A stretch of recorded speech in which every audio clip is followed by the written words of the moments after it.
You are listening to Christian Audio's production of The Valley of the Dry Bones, a novel by Jerry B. Jenkins. This book is read by David Cochran Heath. This audio recording was produced in 2016 by Christian Audio, which owns the copyright. No portion of this recording may be reproduced for any reason without prior written consent from Christian Audio. This edition issued by contractual arrangement with Worthy. Originally published in English as The Valley of the Dry Bones, a novel, copyright 2016, by Jerry B. Jenkins, all rights reserved. Please visit christianaudio.com, facebook.com/christianaudio, or twitter.com/christianaudio to offer your impressions of this work and to explore additional titles. The Valley of the Dry Bones, by Jerry B. Jenkins. To Ray Bentley, I thank my God upon every remembrance of you. Part 1. Requiem. Prologue.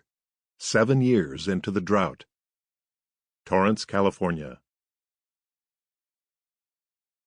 Katashi Aki backed the beastly sanitation truck through the same gate of the same parking lot, of the same building, of the same industrial park he and his partner had served for more than 3 years. But he was running half an hour late because Raoul was taking a sick day and couldn't leap out to guide him to the bins or shoo away the kids who even now were scrambling over the chain-link fence to climb the truck.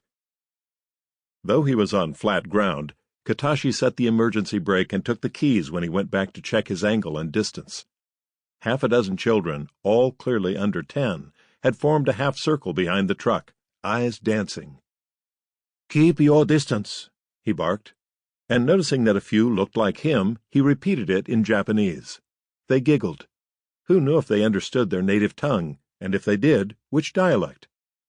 "I have to come back another couple feet, so stay away," he said as the building's rear exit swung open and employees headed for their cars. He was in the way and had to hurry. As soon as Katashi was again behind the wheel, he heard kids atop his truck. He started the engine, lowered his window, reached out, and banged on the door. "Come on," he bellowed, throwing the gearshift into reverse to trigger the high-pitched beep. "Get off of there now!" Watching both mirrors as the kids leaped down, he gently pressed the accelerator, then remembered the emergency brake. When he released it and the 60,000-pound behemoth began to roll, Katashi immediately felt the dual tires on the opposite rear roll over something. He jumped on the brake pedal with both feet and slammed the shift into park. Screams, honks, bangs on the truck. "Call 911!" Strength drained from Katashi's body. He managed to open the door, but his knee buckled on the step, and he slid to the asphalt in a heap. "Tell me it was a ball, a rock, anything." He forced himself to peer beneath the massive chassis, where a tiny American boy lay on his back directly in front of the right rear dualies, his feet under the truck. The tires had caught him at his midsection. Katashi dragged himself underneath and out the other side, where a tall, slender woman of about 50 knelt, cupping the boy's face, his dark eyes wide. A crowd pressed behind her, most on their phones. She cooed, "I'm Elaine, and I used to be a nurse.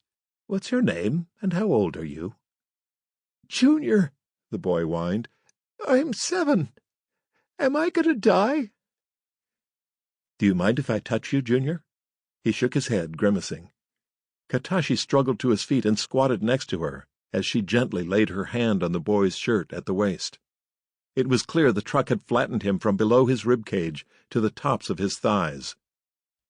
Katashi drew in a quavery breath and buried his head in his hands. Elaine put a hand on his shoulder and spoke quickly. "Nobody's blaming you, sir. Let's deal with him for now. Can you do that?" Katashi wasn't sure, but he nodded. Elaine turned back to the boy. "Are you in pain, Junior?"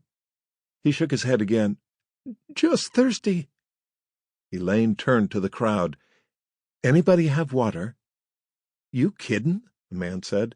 "When was the last time you saw a bottle of water?" another said. "Come on," she said. "Just a swallow for the boy." "It'd be wasted on him anyway," a woman whispered. Sample complete. Ready to continue?